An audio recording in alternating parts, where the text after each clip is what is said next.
بسم الله السلام عليكم بسم الله الرحمن الرحيم الحمد لله وصلى الله على حبيبنا محمد وعلى آله وصحبه من والاه. Okay, about the ghusl issue. Okay, if you make ghusl, let's make it easy. If you make ghusl and then you pass wind and then you make wudu, alright? Is that better?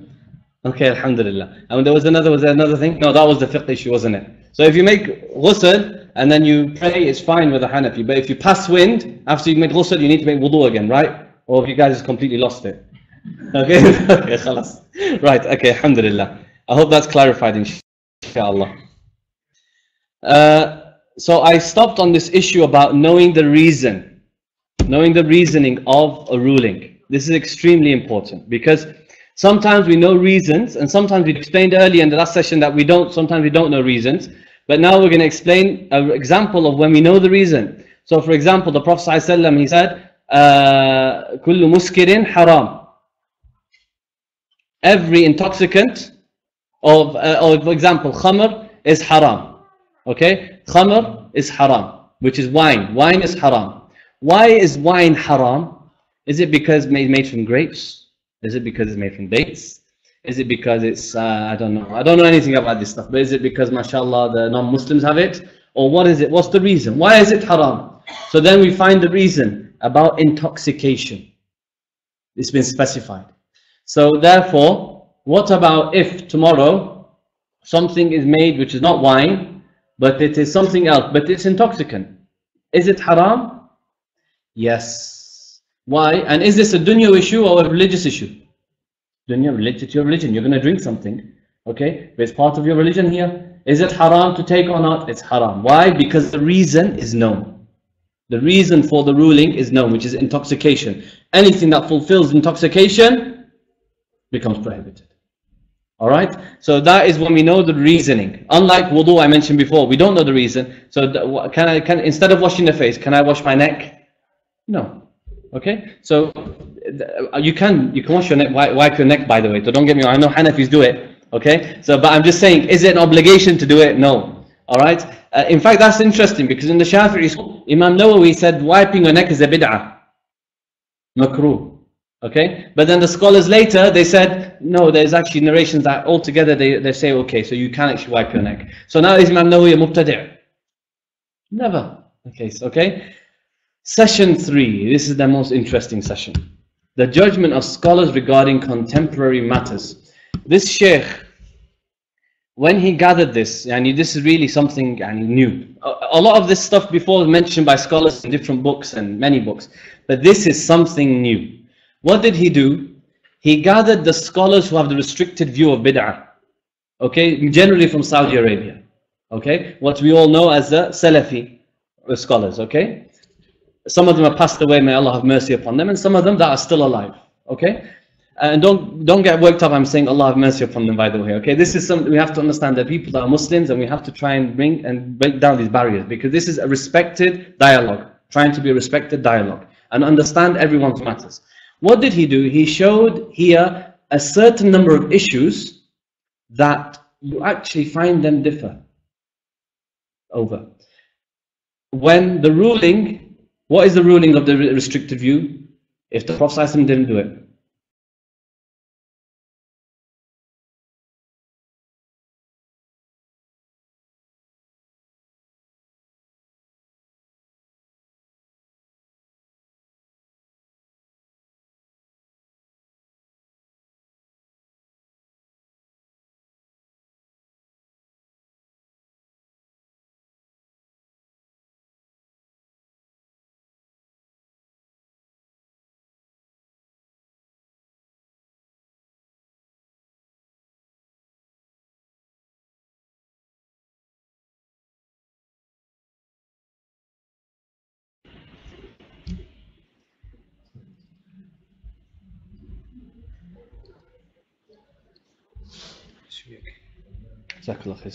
Okay.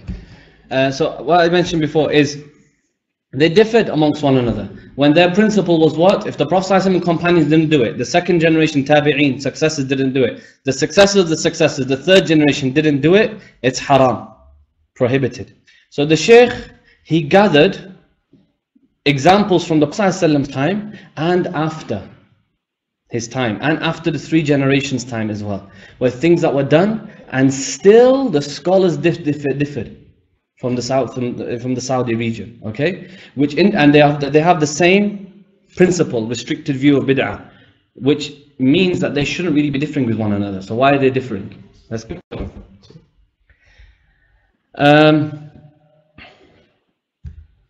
Okay, this is in Qunut in Fajr. Okay, in the Fajr prayer, before we go into that, the Salaf regarding different matters. The Salaf even differed regarding different matters, okay? The Salaf being the 3 generations, okay? We've seen the Prophet ﷺ's time companions. Now let's look at the successors, the Tabi'een, the 2nd generation.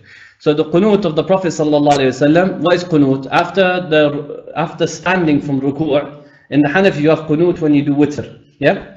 And you do it before you go to Ruku', before you bow. In the Shafi'i school, we do Qunut after bowing. And we also have a Qunut not only in Witr, we have it in Fajr. Every Fajr prayer does Qunut. Why? Because the Prophet ﷺ is established that he did it before he passed away. He continuously did it. Okay? And there's different understandings from the Hanafi why they didn't accept it in that way. They understand it differently. Okay? And Abdullah bin Umar also did it. But here we find a difference. Okay? The Messenger of Allah performed the Qunut. Then he was supplicating against these people, Ra'al, Zakwan and Usayya, because they murdered men who were sent by the Messenger of Allah to teach them. The scholars, however, differed over the Qunut being done constantly in Fajr. Shafi'i and Malik is considered recommended, whilst the Hanafi and Hanbali said no. And in fact, you'd find some of them, if you see at the end here, I prayed behind who was the person? Tariq ibn Ashya who was a Tabi'i, 2nd generation. He said, I prayed behind Abu Bakr and he did not do the Qunut. I prayed behind Umar and he did not do the Qunut. I prayed behind Uthman and he did not do the Qunut. He did not do the Qunut. What Qunut am I talking about? The Qunut in Fajr. And I prayed behind Uthman and he did not do the Qunut. I prayed behind Ali and he did not do the Qunut. This is a Hanafi evidence to show that, look, they didn't do it. So if there was something known, then they would have done it. Then he said, oh my son, this Qunut in Fajr is a bid'ah. So now, are you all going to call me a mubtadi'? Yes? Okay, or not, right? So here, but you see the point? No, none of them did. They said there's a bid'ah, but did they ever go into it and start saying it's a bid'ah? They didn't go into such a thing, not into such a detail. Alright? Why? Because here is a relevant and a permissible difference of opinion. Imam Shafi'i had his evidence, Imam Abu Hanifa had his evidence, and we've seen it here. Okay, and they both had different principles of how they dealt with things. Abu Hanifa considered the actions of the Sahaba to be evidence, whilst Imam Shafi'i considered them not to be evidence. They considered their opinions to be like ijtihad of other scholars as well. Okay, so it's not enough to count as evidence against him. So they differed. And what did we hear about Imam Zarruq earlier? That the scholars, when they differ, it's fine. You can't call each of them an innovator. Otherwise, you Hanafis are going to have to call me a mubtadi', and Imam Malik a mubtadi', and I'm going to have to call you a mubtadi'. That's actually easy for me to do. But from your side, it's going to be very difficult because you have a great imam, mashallah, and so do you, mashallah. I'm joking. Right. Verbalizing the intention in prayer. Hanafis, I'm sure, do it. It's a recommended thing. And the Shafi'i, it's a recommended thing to verbalize your intention so that you hear it yourself. So before you pray, you say, I'm going to pray for Fard al-Dhuhr, to help your heart prepare to what you're doing, okay? The Hanbalis differ amongst themselves on this issue. Some of them consider it to be a bid'ah, like Shaykh ibn Taymiyyah, rahimahullah, and some of them don't consider it to be a bid'ah. So now, do we have bid'ah, all of them, the people who do it are mubtadi' or not? You can't say this, and this is established. Now this is an important one, giving life to the 15th of Sha'ban. This is mainly for you all to read. Okay, I want you mainly to read this, but just to summarize this issue. It has been established by the Tabi'een, which is the 2nd generation, and you have the names of them here, from the Levant, from Sham, that they used to give life to the 15th of Sha'ban. Okay, the 15th of Sha'ban. Okay, Laylat al-Nisf min Sha'ban. Alright? However, the people in Mecca and Medina didn't. And they considered it to be a bid'ah. But the people in the Levant said it wasn't a bid'ah. Right? Now, Here, Al-Fakihi, he said, on the 15th night of Sha'ban, the people of Mecca, men and women, would go to the sacred mosque where they would pray and perform tawaf. They would give life to this night by worship, such as prayer, recitation and completion of the Quran on this night. They would also drink Zamzam water on this night especially, and wash their ill with it in order to seek the blessings in this night. So not the people of Mecca, the people of Medina, the ones who went against. Shaykh ibn Taymiyyah, rahimahullah ta'ala, he said, the virtue of the 15th night of Sha'ban has been narrated in reports attributed to the Prophet ﷺ and early generations. We find from the Salaf generation those who used to single out this day especially for prayer. Okay? And finally, he says, although there may be some fabricated reports regarding it as well, meaning there are sound reports and fabricated. So, and he actually said there is a virtue has been established. And he used to believe in the virtue of the 15th of Sha'ban. Shaykh Al-Albani, rahimahullah ta'ala, he has a book called Silsilat Al-Hadith. Okay, he gathered the narrations of the virtue of Sha'ban and said all of them are sahih. That was his result. They are sound. Now, then you had some other scholars, Abdurrahman bin Zayd bin Aslam, and this is also Imam Malik's opinion, that I have not met any of our scholars nor legal jurists give special attention to the 15th night of Sha'ban. There is not a single narration, Ibn al-Arabi, Maliki, there is not a single narration which can be used as evidence regarding the 15th of Sha'ban, or regarding its virtue, or determining of the lifespan of people to do so. Do not pay special attention to it. Okay? Now here we have an issue. People of Medina, Imam Malik considered to gathering on this day to be a bid'ah. Okay? But you had the people in Medina, in Mecca, in the Sham, and the Tabi'in, Shaykh ibn Taymiyyah including amongst them, which the people have restricted view of bid'ah, like Shaykh ibn Taymiyyah was actually amongst that group. You actually find him giving this okay, saying it's okay. Right? So now what do we have? We have a difference of opinion. Now this is something important. Many of us, I'm sure, if not all of you here, give life to the 15th of Sha'ban. Alright? There's nothing, if you decide to do it, there's reports that accept it. If you decide not to do it, there's people that didn't do it. Notable scholars of the religion. Now, are they mubtadi' for not doing it? No, because they have their own evidence. They didn't feel happy with the evidence brought forth from the others. Now, the others that decided to do it, they felt, no, it is there, it's established. Now, even then, we had another issue. In the Shafi'i school, we had something called Salat al-Raghaib. A prayer that is done specifically on the 15th of Sha'ban in a specific way. Alright? Now here, some of the scholars, like Imam al-Ghazali, he said it's good to do something like this. Whilst the later scholars like Imam Nawawi said, no, this is a bid'ah. And he said this is something very bad. Not allowed to do. Imam Ghazali, Imam Nawawi, which one's the mubtadi'? None are the mubtadi'. You can't call any of them the mubtadi'. They had their basis for what they said. And although, like the Shafi'i school now, we consider it as a bid'ah. So we don't agree with Imam Ghazali on the issue. But do I call Imam Ghazali a mubtadi'? No. Because there's a clear evidence here from both sides that is acceptable. So here, what is required from us as Muslims to do in this situation? If you accept it, you're happy with these reports, you know the Tabi'een, the second generation did it, and they know there's a virtue in this night, so you decide to read Quran and make special worship, whatever you decide to do, that's good for you and it's inshallah acceptable by Allah. If you decide not to do it, it's acceptable by Allah. But what you're not allowed to do is to start calling him a mubtadi' and you calling the other mubtadi'. I'm on the haqq, you're on the batil. I'm on the truth, you're on the falsehood. You're not allowed to do that. Why? La inkara fi umur al-ijtihad. It's a principle in Islam.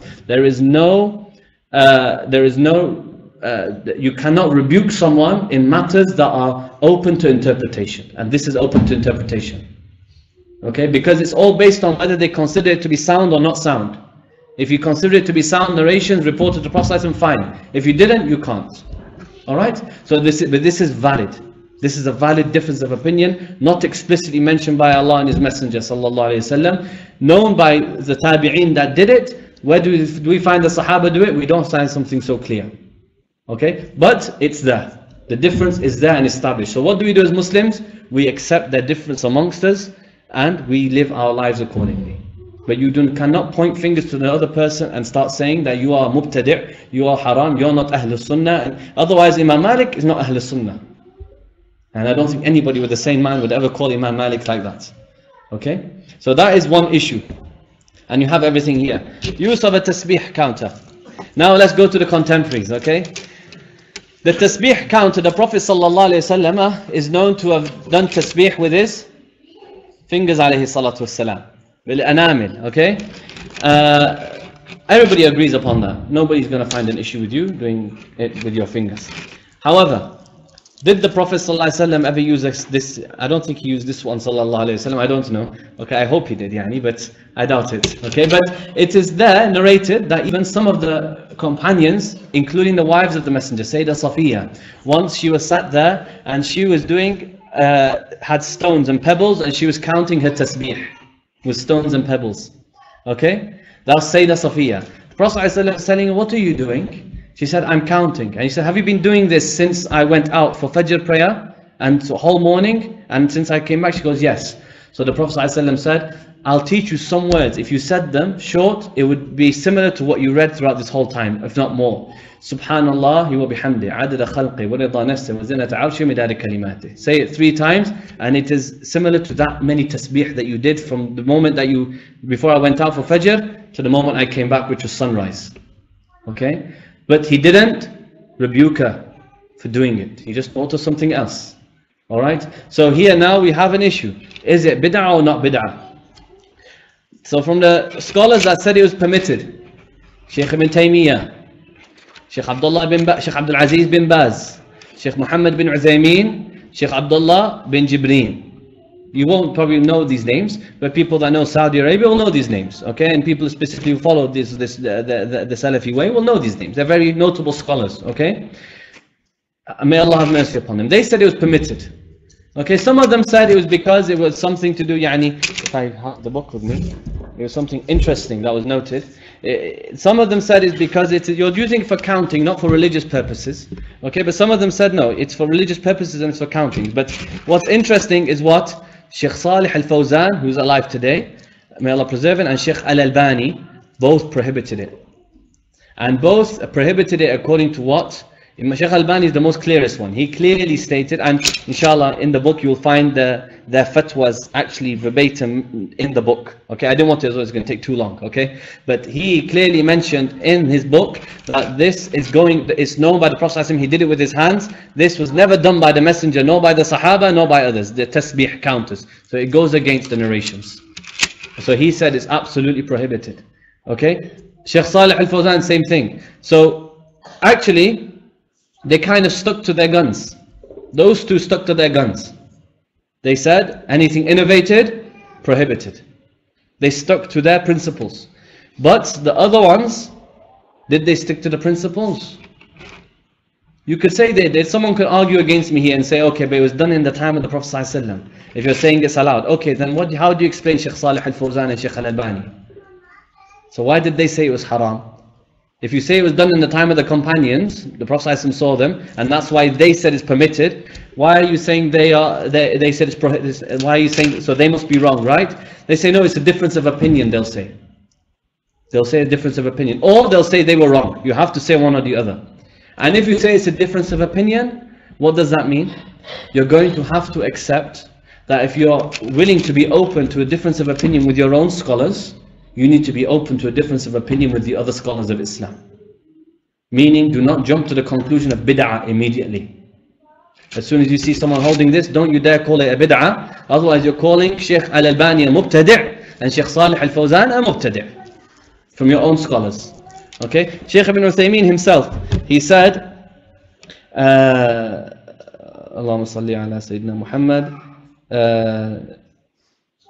Now, he said regarding it, no, it was something else actually, not this issue. We're going to come to it later. Okay. Supplication following the completion of the recitation of the whole Quran during the prayer. Now, in the time of the Prophet ﷺ, it was not known for him to do khatm of Quran in Taraweeh, nor for him to do dua of khatm of Quran in Taraweeh or out of Taraweeh. As far as I know, there's no narration to explain that. As far as I know, okay? There is a narration that says Anas ibn Malik used to gather, when they did the khatm of the Quran, he would gather his family after the prayer and for a meal and make dua. They'd make dua specifically. But after the prayer. Not specific to Ramadan, not specific to the night prayer, not specific to the 27th night of Ramadan. However, what did we start seeing? Coming later, this happened when Imam Ahmed ibn Hanbal mentioned it. He was asked, when we do khatam of the Quran, should we do dua in or outside the prayer? He said, do it in the prayer. Imam Ahmed ibn Hanbal. He said, when should I do it? He said, do it after you say, min al-jinnati wan nas. Then raise your hands before ruku' and make the dua. Now here's an issue. The Prophet ﷺ didn't say it. The companions didn't say it. Now you're at the last part of the Salaf generation, the third part. Coming to the end of the third generation, Imam Ahmed said the people of Mecca used to do this. Imam Ahmed died within the third generation, so he was in the last third of the third generation, radiallahu anhu, okay? He said that people of Mecca did it. So now we have an issue. But first and foremost, he's advising him to do it at a time which was not as prescribed by the Prophet ﷺ. He was not known, nor the companions, when they did khatam of the Quran, to raise their hands and make dua. They were not known for that. Okay? Neither were they known to do it specifically on the 27th of Ramadan, nor were they specifically done on the night prayer. And this is actually interesting, because the Shaykh himself, he was invited once in Saudi Arabia to if you want to call it like an official invitation he had from like the royal. So he invited to an official gathering, a discussion regarding some issues of doing Islam. And this issue came up, bid'ah came up. So this Shaykh, he said, Shaykh Abdul Ilah, he said, really, you guys should just need to calm down a little bit with your bid'ah and try and understand. And Shaykh said, okay, let me be absolutely straight with you. And Shaykh, mashallah, is very soft. And people of Ahsa are very soft people. They're the most humble people I've seen in my life. Okay, when you see humility, they are the ones who are humble. All right, so he said, let me be absolutely straight with you. He said, do you completely stick to the Quran and Sunnah as you say? Everything you do in your life is Quran and Sunnah. He said, yes. He said, okay. And this is what you stick to. He said, yes. Okay. He said, in Salah, do you do khatam of the Quran or not? He said, yes. He said, do you do dua in the Salah or out the Salah? He goes, in the Salah. He goes, when do you do it? In Tarawih. He goes, give me your daleel. Give me Quran and Sunnah, I won't accept anything else. Okay? He said to him, okay, I'll bring you daleel. He said, Quran and Sunnah. Quran and Sunnah. I don't want anything else. He goes, I have a daleel. He said, before you say it, I know your daleel. Before you say it, I know your daleel. He said, your daleel is from the Ibn Qudama al-Maqdisi, his book Al-Mughni, the narration of Imam Ahmed ibn Hanbal, which I just narrated to you. He said, yes, I don't have anything else. So he said, so where's your evidence now? Quran and Sunnah? He goes, yeah, but this was done in the last third of the generation. The last generation, the Salaf generation. He says, okay.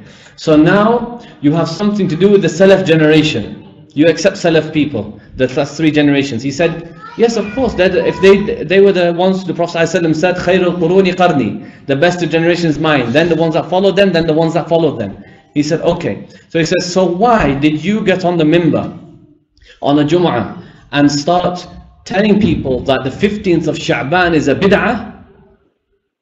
Okay? And you got people to come and start swearing at us and causing problems with us. Significant issues. Okay, why did you do that? Because the 15th of Sha'ban, did the Prophet ﷺ say anything about it? Not that we know. Did the companions say anything? No. Who did it? The Tabi'een, the successors.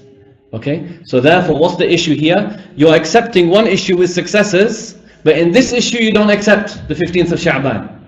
Why did you start calling us a bid'ah and getting people out to start attacking us and causing us significant issues, official problems, major issues, calling us mubtadi', kicking us out? Because when people say mubtadi', right, it means that you have to seclude yourself from this person, never get involved with him. It's a dangerous statement to make. It means you're not allowed to get involved with this person, keep him away from the Muslim community. And that's what they did. So he said, next time, be careful what you say. And he got him. And he had nothing to say. Actually, he said, Shaykh Abdul Ilah, he said, أخذه الرعدة. Yani he was taken back with what was said to him. If you're going to stick to your principles, stick to them. And if you're not, then you're going to have to accept there's a difference of opinion and not call people mubtadi' and people bid'ah. So this is now, according to Shaykh Abdul Aziz bin Baz, Shaykh Mohammed bin Uthaymeen, Shaykh Abdullah al-Jibreen, Shaykh Salih al-Fawzan, this is permitted. But Shaykh Bakr Abu Zayd and Shaykh al-Albani said it was prohibited. So again, Shaykh al-Albani stuck to his guns. Okay, Shaykh Bakr Abu Zayd stuck to their principle. It's an innovation.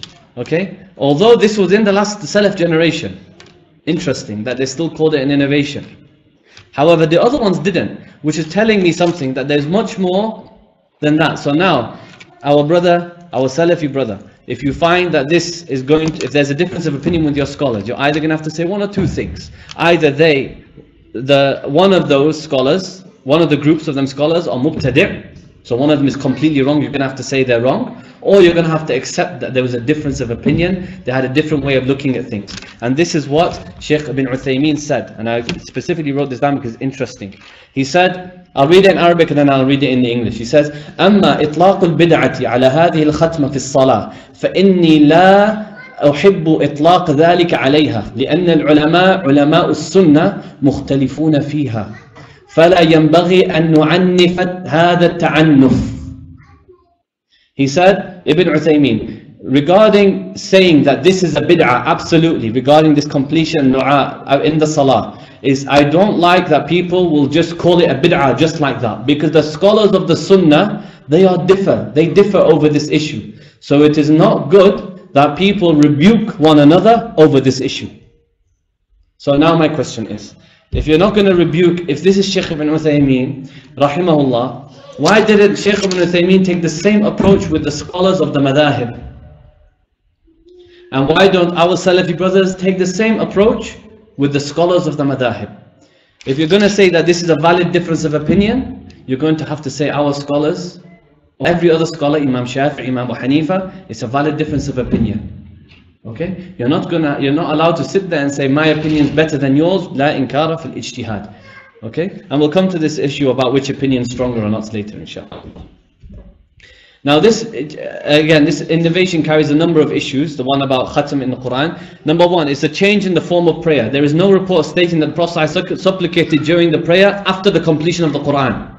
So now there's a change in worship, a change in the form of worship. Because the Prophet has not been reported that he did khatam in the Quran.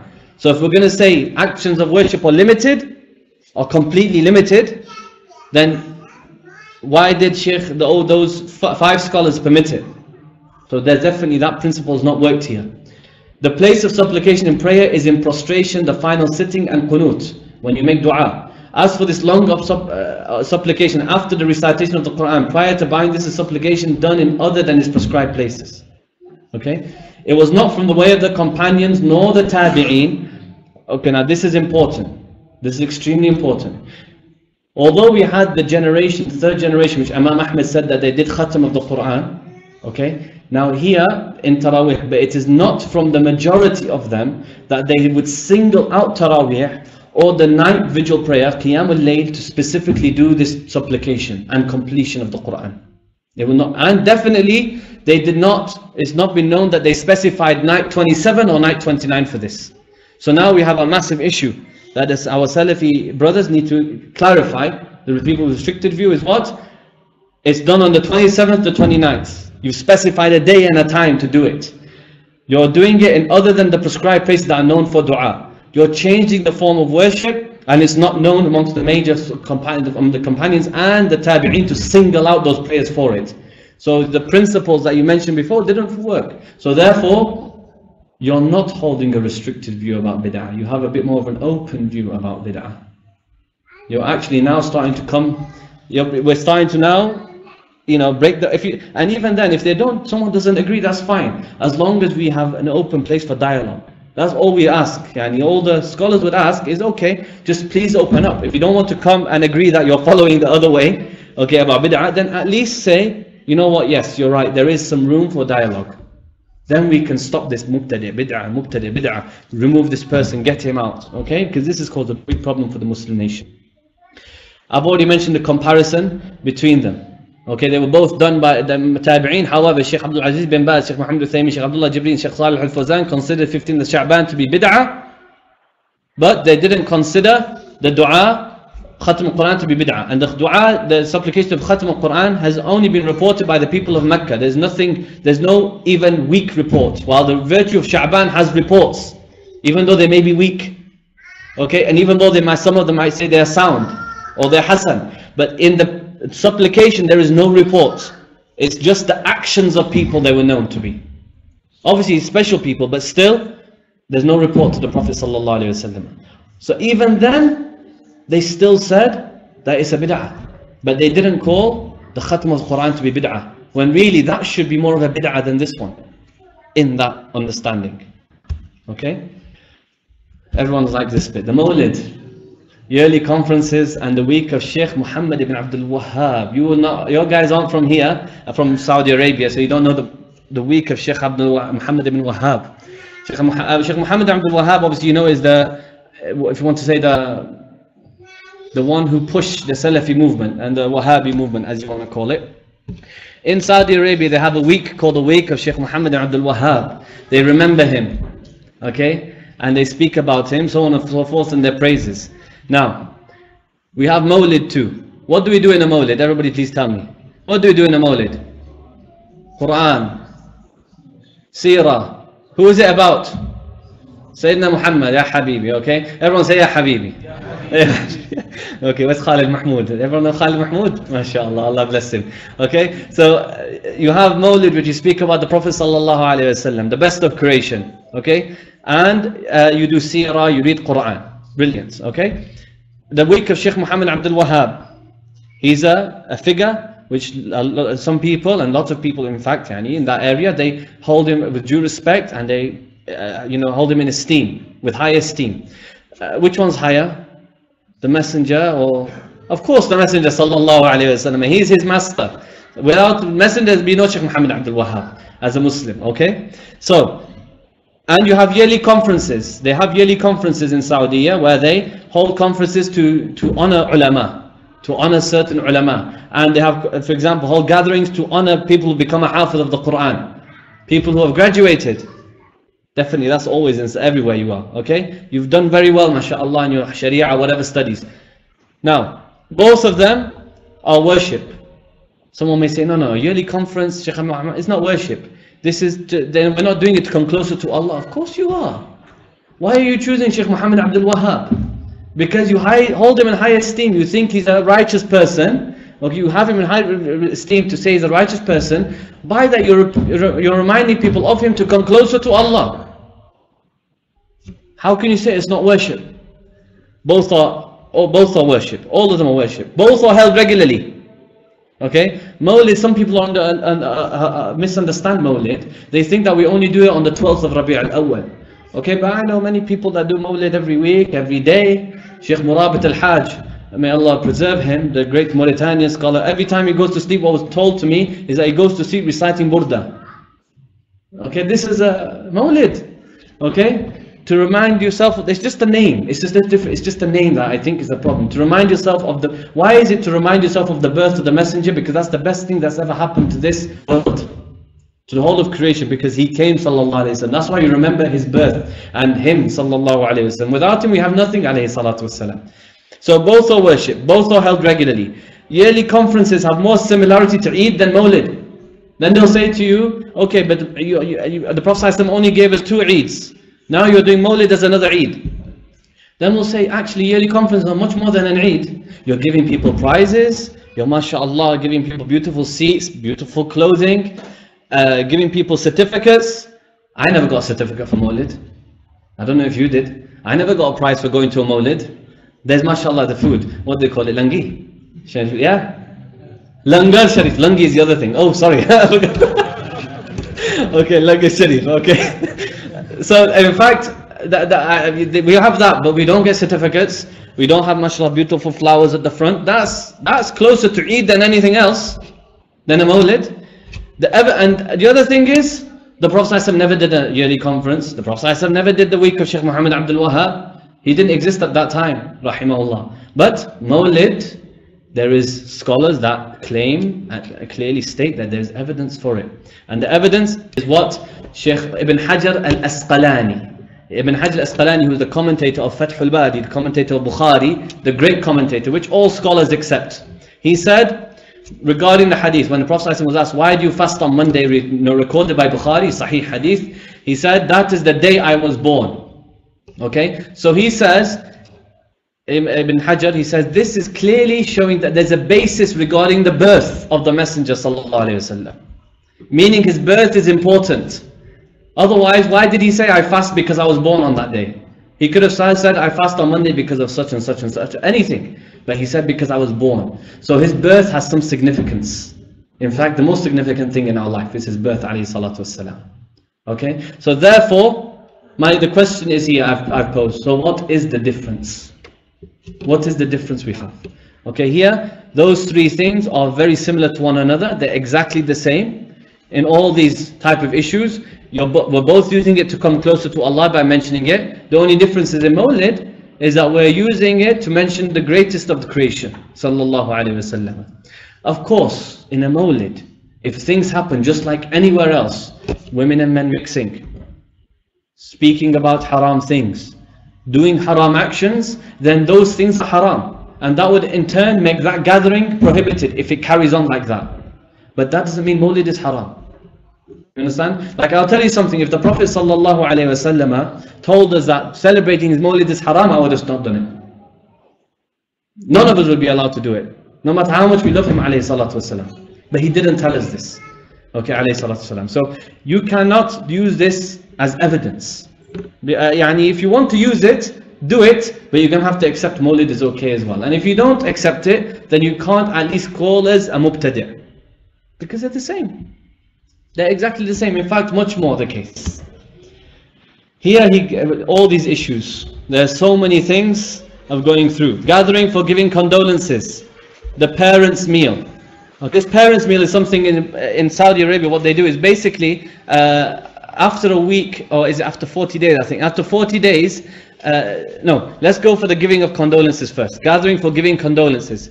It is clearly mentioned the Prophet ﷺ never did it. And in fact, there are indications that the companions also didn't do it, and in fact there's narrations to indicate that they didn't like it, to gather for condolences ever. Okay, hence in the Shafi'i school we actually have the opinion to gather people for condolences is actually makruh. It's a bid'ah. Okay, makruh hada. We're not haram. It's innovative, new innovative thing, but it's disliked to do it. And this was not done in the first three generations. The first three generations, companions and the Prophet ﷺ, tabi'in, atba' tabi'in, these three didn't do it. In fact, we had evidence to show otherwise, but not to say haram, but rather to say disliked. Okay, hence why they say it was disliked. So these are three generations. So what's happened now to the restricted view? That what did they say, the restricted view? They said that if the companions and the Prophet ﷺ didn't do it, the tabi'in didn't do it, and the third generation didn't do it, and it's new, it is bid'ah and haram. So these three things, all the conditions that they mentioned are there, they fit. They gather for giving condolences to people. However, some of the scholars later on started doing it because they saw in their times that in those times it was quite difficult for people to, they had smaller houses and so on and so forth. It was difficult to meet one another, and it was difficult. So they started to say, okay, we'll have 3 days where you can come and have a gathering, just give your condolences and go. In fact, the narrations state that, I think it's from the Sahaba, they considered gathering for condolences niyaha. Niyaha in Arabic means, what's the wailing? Wailing. They consider that to be wailing. That's the evidence to show the karat, so it's makruh. Okay? So in fact we have something now which is strongly against it. What's happened here? Bid'ah, no basis or do not do. Ibn Uthaymeen, Fawzan and Al-Albani. However, Shaykh Ibn Baz and Ibn Jibreen said it was permitted. So now we have an issue again in our hands. Are those two mubtadi'? Or have they made a mistake? Or is it a valid difference of opinion? And if it is, then you need to be open to other people's valid difference of opinion, not just from your own scholars. And If you're not going to call them mubtadi', so on and so forth, then don't call anybody else who differs with you on matters that are open to difference mubtadi'. And neither the same goes for the people who have an open view. Don't call them mubtadi'. Okay, labeling is not a good thing that we in Islam at all. So Islam is against labeling. It's clearly in the Quran. Okay, labeling people by names in order to upset them and harm them. Okay, this is mentioned in Surah Al-Hujurat. Okay, now I can't remember the verse, but it's there. Parents' meal, they differed, specifying Fridays for visiting graves. Ibn Jibreel said it was okay, whilst the others disagreed with him. Tasbih counter we did, more than one umrah in Ramadan, to do more than one umrah. This we have Ibn Uthaymeen who said bid'ah, whilst Ibn Baz, Fawzan and the Lajnatul Da'imah, okay, the committee, the eternal committee, if you want to call it. It's actually interesting because they said you're not allowed to call anything eternal, and they called their own committee eternal. Alright, so the eternal, the Lajnatul Da'imah said it's permitted. Supplication in prayer upon khatam, we've mentioned this. Beginning gatherings with Quran recitation.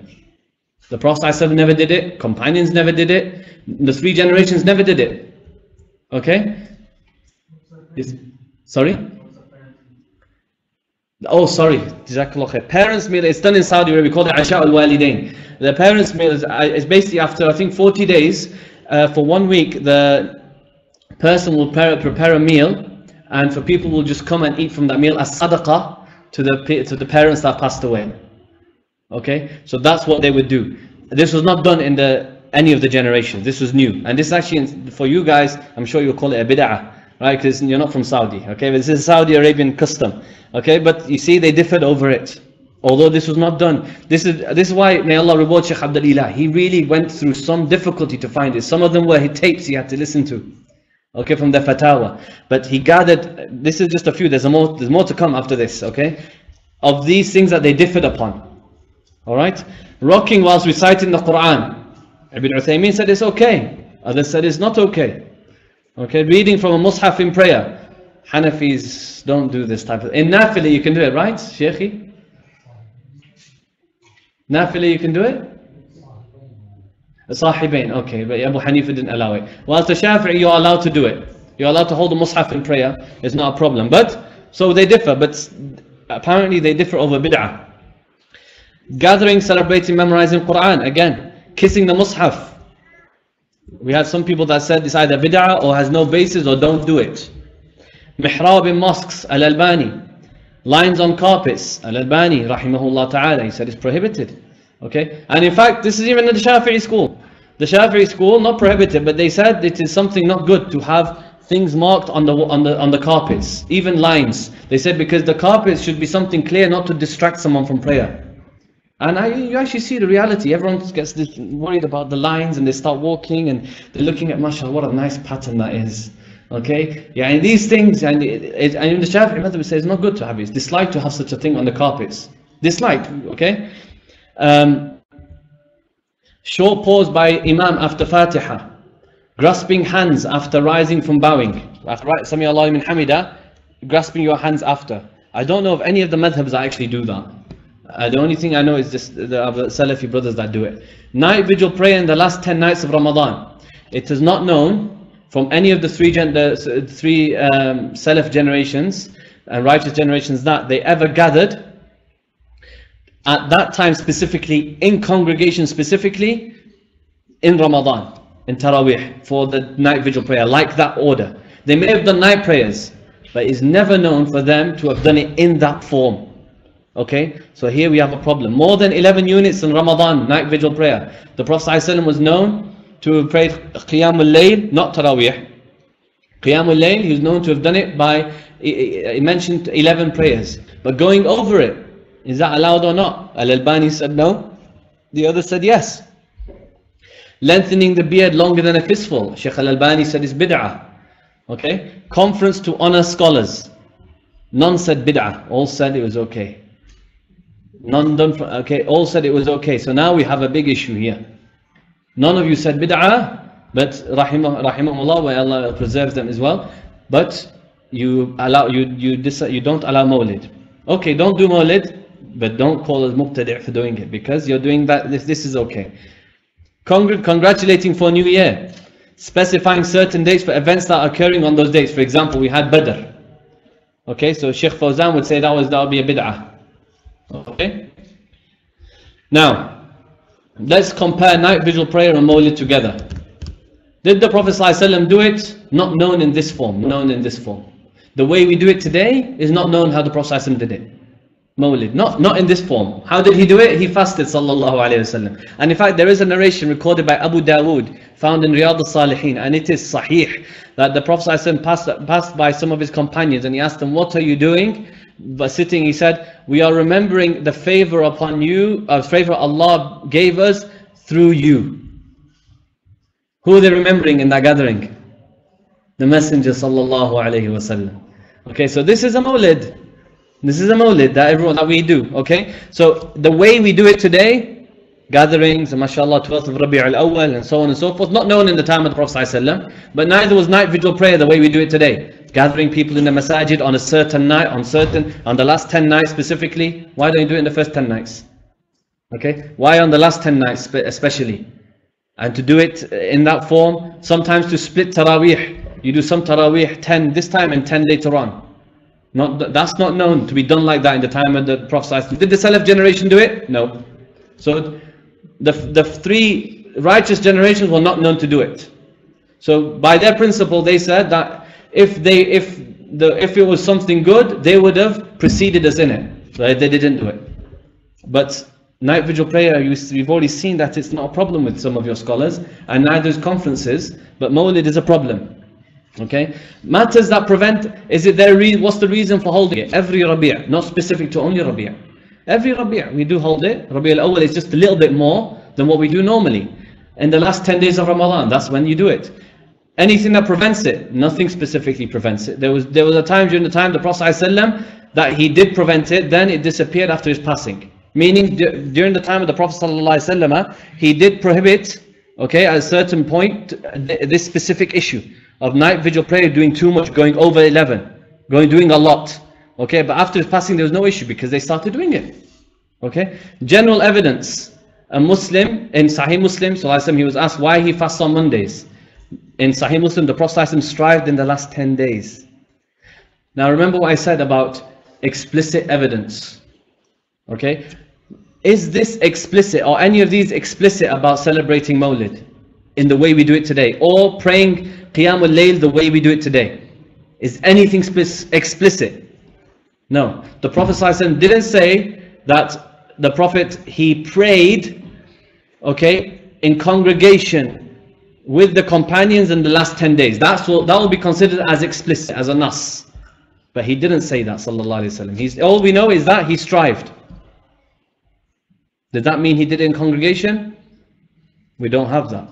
Okay, so here, what is it? Why did I call it general evidence? Because it is general. So what has happened here? There's been some derivation, extrapolation. There's no specific evidence. When's the time? We've mentioned it. Is it similar to something which is legislated? Is it something in the Islamic law that is similar to? So Mawlid. Yeah, gathering which is recommended for acts of worship.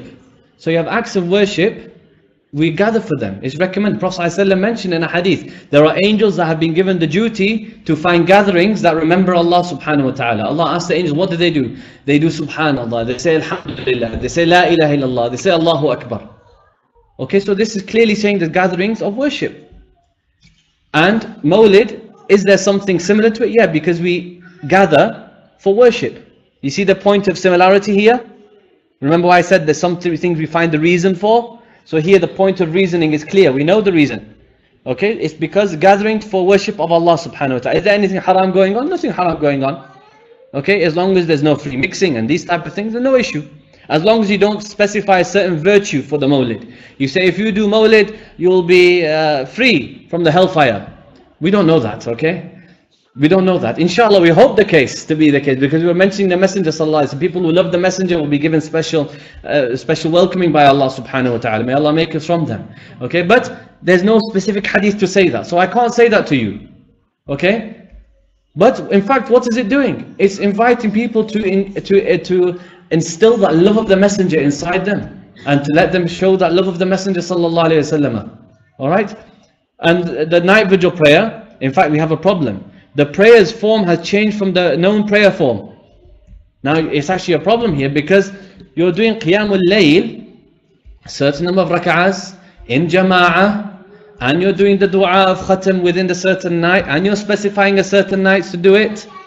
Now the form of prayer has been different to what has been legislated, because it hasn't been legislated to pray Qiyamul Layl in jama'ah. You've just done a simple principle.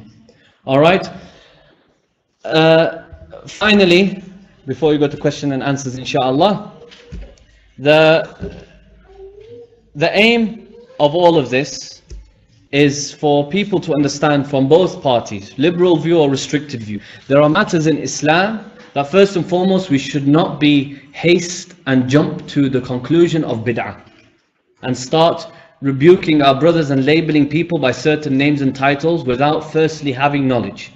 You must stop, hold your position. And even then, if you decide to have an opinion that it's a bid'ah, and someone else decides to have an opinion that isn't bid'ah, and you both base it on correct evidence, and it's a sound interpretation, it's valid to have this type of, your way of determining is valid in Islam, none from any party has the right to label the other mubtadi' or not. And none has also the right to label somebody that he doesn't love the messenger, or he doesn't do this, he's not like this. You can't do that to somebody, okay? Because we don't know the reality of people's lives. There may be people who don't celebrate Mawlid the way we do, but they love the messenger much more than we do, okay? Example would be the companions. They didn't celebrate Mawlid the way we do, but they love the Prophet ﷺ much more than we do. Okay, so we have to understand this principle from the liberal view and from the restricted view. They cannot jump to a conclusion just because it's something new. It's a bid'ah. If you want to do that, then you have a lot of issues, all these issues to go down, and please call them all a bid'ah, then I will put you on my head and I'll respect you. Although no scholar has ever said this before, but at least you're sticking to your principles. But your scholars didn't. So if you're going to respect your scholars, you must respect scholars from every other side. Okay? And there's so much more we can go into, but that was just really what I wanted to go into. Session 4, we haven't got much time, I just want to really finish. How do we know something is a blameworthy bid'ah?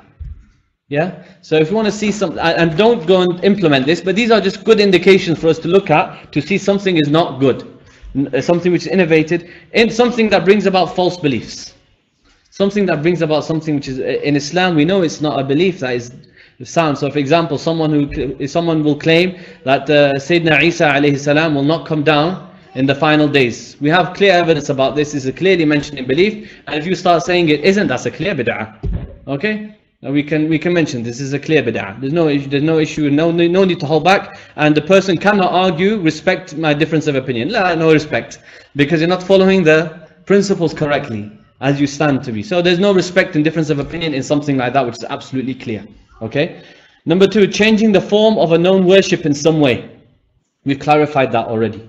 Okay, some form of worship, you're changing it in a way. Alright? But if you're not changing it, you're sticking to it, you're just doing some dhikr, like Shaykh ibn Taymiyyah, once he used to sit down before Fajr, and Shaykh ibn Qayyim says this, he used to say, Ya Hayyu Ya Qayyum La ilaha illa ant, 40 times. Every morning. There's no hadith about this, nothing like that. Is he changing the form of prayer? No. Because he's doing dhikr. There's nothing wrong, although the Prophet ﷺ didn't say this, the companions didn't say this. This is something that has been reported to be something good to be done, and he's doing it. If the reward is there, it's there. If there's no reward, there's no reward. At least you're doing something. You don't know the virtue, but you know there's something there. Okay? Changing the time of worship or place where it is known. So if you're going to say Asr time begins when Fajr prays, then it's a problem. Okay? No one's going to do that. But and this is indications. Belief in a virtue which has not been transmitted. If there's no transmission of a virtue, and you believe in it, to have a certain virtue of that action you're doing, and you say it's a sunnah, or there's this reward, and it's not been transmitted, because reward is limited to what the messenger told us. We don't know anything else. Okay, if the Prophet ﷺ said there's a reward, there is a reward. If there isn't, then there isn't. Belief in a virtue of a certain time, place, person without sound evidence. Okay, if you believe that there's a virtue at a certain time, brothers, if you, inshallah, in 5 minutes, if you make this dua, Allah subhanahu wa ta'ala will give you this amount of money, they'll give you this, and you'll get this reward of Jannatul Firdaus. I don't know that. The Prophet ﷺ never gave me this hadith or indication regarding it. So this is an issue that we that holds the issue of blameworthy bid'ah. Producing a form of worship in a certain way, form with a certain numbers, and mentioning a specific reward for it, all based on no sound evidence. Okay, so like Shaykh ibn Taymiyyah, he said, Ya Hayyu Ya Qayyum La ilaha illa ant 40 times, just like I do. I try to do myself. Okay, and many of us will probably do it. Alright, so they will do the same thing. But if we specify a specific reward for it, is there narration? No. Can I specify a reward for it? No, I can't specify a reward for it. There was even an example, Shaykh ibn Taymiyyah, in the Fajr time, after Fajr until sunrise, he would recite Fatiha constantly, one after another. His student Ibn Qayyim said so. Then Prophet ﷺ never did that. He never said that. But then he realized, the Prophet ﷺ, there's a difference between the narrations, whether Quran is better to read or dua at that time. So what did he do? He joined between them both. Fatiha is dua and Quran. Rahimahullah, he's a genius. Shaykh ibn Taymiyyah was a genius, rahimahullah ta'ala. You see, I know sometimes we hear different things about the Shaykh, but be careful. You see, if there's anything that's dangerous to really start cursing, is scholars, no matter who they may be. The scholars, flesh is, as it's been mentioned, the scholars' flesh is poisonous. Never mind scolding a Muslim brother and labeling them is something haram. Okay, and causing harm and upsetting them with no valid issues and evidence. It's haram to do such a thing. To a human being altogether. To go to a human being, a non-Muslim, and say, Ya kafir. It's haram to do that. He may be a kafir, also, or he may be a kafir. He probably is a kafir. Okay, but you can't call him like that because you're going to harm him. You're upsetting his feelings with no reason to do so. Okay, no reason to do so. It's haram to do it in that situation. Alright, so never mind that. So what about scholars? Ulama. And really there's people that call Ibn Hajar a mubtadi'. People that call Imam Nawawi mubtadi'. Wallahi, I've heard it with my own ears. These are really things that, be very careful what you're talking about. Gathering for specific worship on a certain time or in a certain place, whilst believing there's a certain virtue to it without sound evidence. You might believe there's some good to it. We will gather for Mawlid, why? Remembering the Prophet ﷺ. Is there any good to it? We'll say, yeah. Remembering the Prophet ﷺ is good because Allah told us to remember the Prophet ﷺ, be happy about him. But there's nothing wrong with what you're saying because you're basing it on evidence. You're basing it on general evidence. But you're not, if the problem comes is when you say a Mawlid in this way is a Sunnah. You see, this is the problem which will come. But if you're going to go generally and speak in general, that's fine. But don't specify just like that. Limiting values the sacred law did not specify. The sacred law said you have to give 2.5% as zakah. If someone says no, 3%, bid'ah, straight away. Okay, you can't limit it and you can't increase it. As we saw Sayyidina Umar ibn al-Khattab radiyallahu ta'ala anhu. Okay, all innovation which does not fall under the principles of the sacred law in some way. Inshallah, we'll end it on there. I'm going to be open to your questions and answers. Inshallah, we have a good 15 minutes, inshallah, for people's questions and answers. I hope you've enjoyed it, and if there's any mistakes, may Allah subhanahu wa ta'ala forgives me, and Allah subhanahu wa ta'ala grants us all success in this life and the next.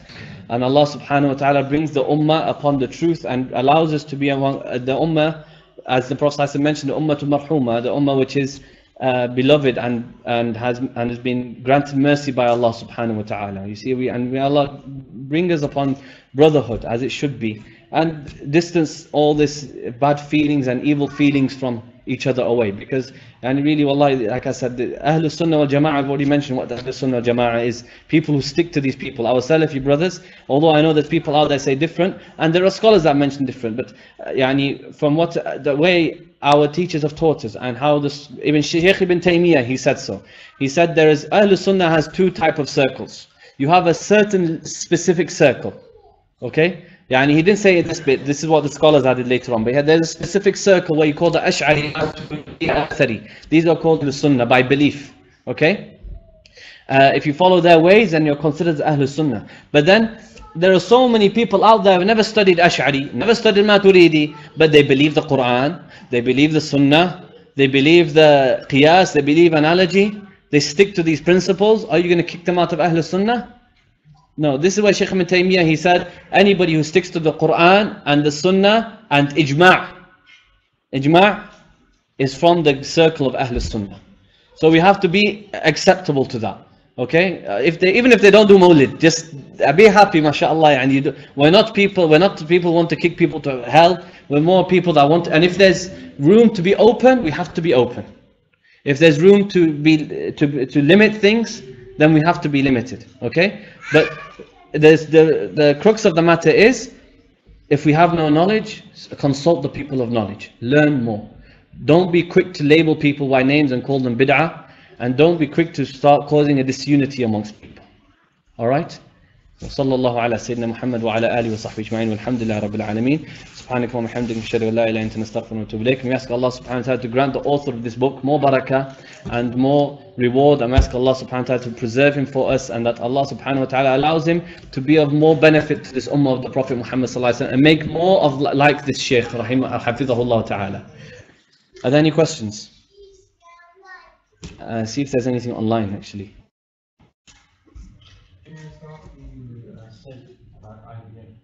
Oh yes, you mentioned about the brother